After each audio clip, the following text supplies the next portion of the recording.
Seguimos en EBTV, hoy 26 de noviembre del 2025, en este espacio conversando con el Gocho. Y como decíamos en el segmento anterior, no es lo que tu país puede hacer por ti, es lo que tú puedes hacer por tu país. Y allí es donde encontramos posiciones cruzadas, porque vemos a mucho paisano dentro y fuera quejándose porque el señor Trump no ha terminado de entrar a liquidar a estas ratas.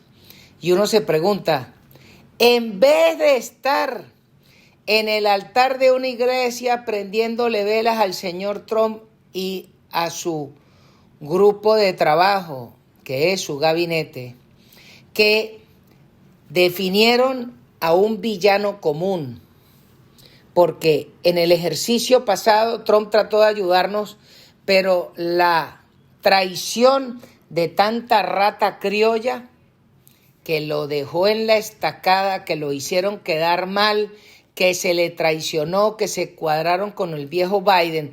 Eso es lo que representa el liderazgo opositor venezolano, que dice que quiere salir de Maduro, pero negocian y cuadran con los mismos enemigos de Trump, que son los socios de Maduro, que es el Partido Demócrata.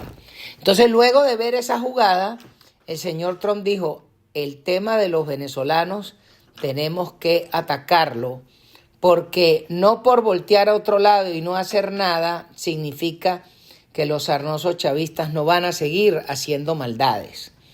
Y por eso se cambió el relato.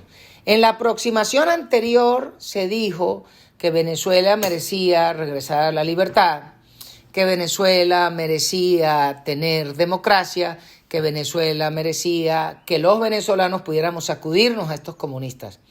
Pero luego de que la prueba demostró que el liderazgo que decía representar a los venezolanos verdaderamente era una sarta de mamporreros y socios del régimen, pero el daño seguía ahí, porque fuera la oposición o fuera el régimen, estaban todos en lo mismo, que es destruir la sociedad americana a costillas de robar elecciones y mandar droga.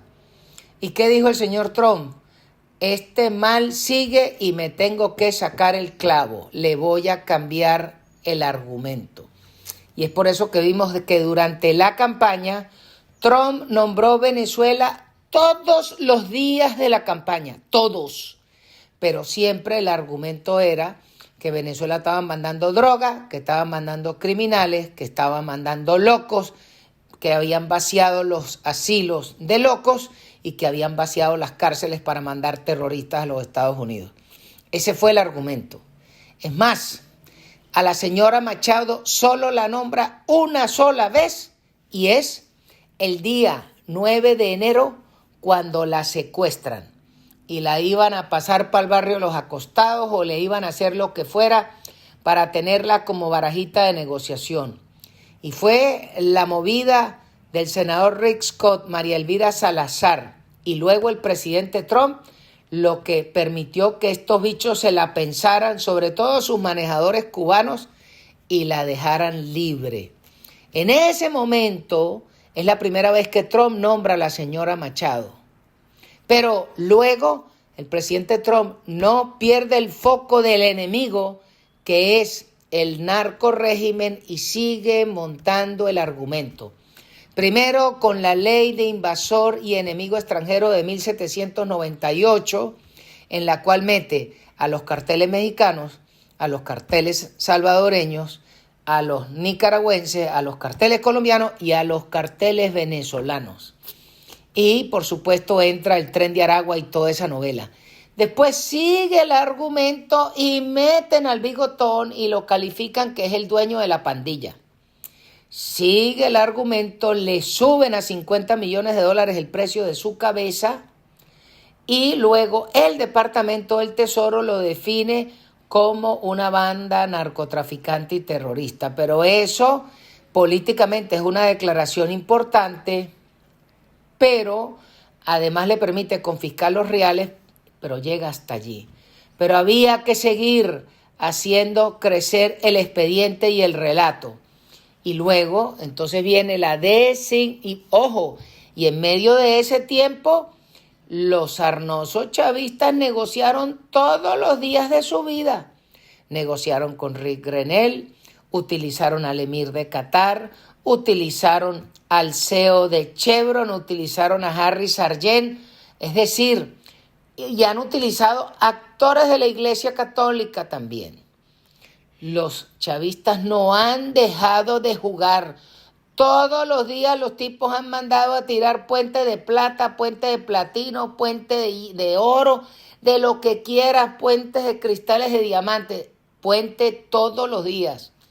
Y a pesar de eso, y a pesar de la torpeza de aquellos bandidos que dicen ser representantes de la oposición, salvo la excepción de la señora Machado, todos los demás estúpidos no han hecho sino criticar a Trump desde el día 1 porque creen que es más importante el TPS para 600,000 paisanos que liberar 30 millones de venezolanos del yugo de la opresión, del robo y de la destrucción por parte de estos rateros.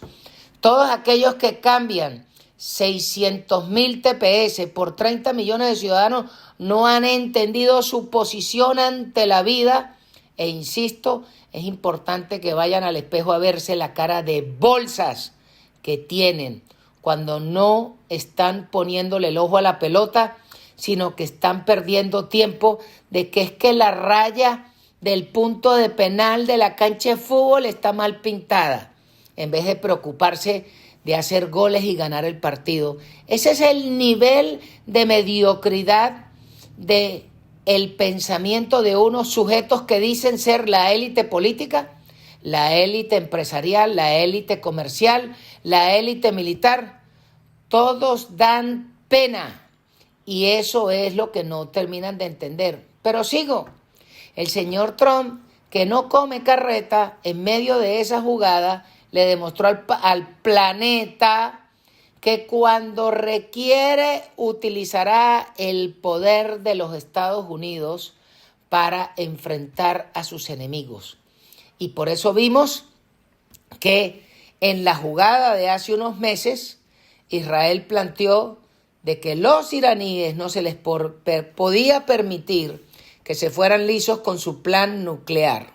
Pero por supuesto, además de eso, se demostró, de acuerdo a las declaraciones de Sebastián Gorka, que los iraníes con los venezolanos habían estado inmersos en el atentado contra el presidente el año pasado, tanto el de Butler como el otro idiota que agarraron en Palm Beach.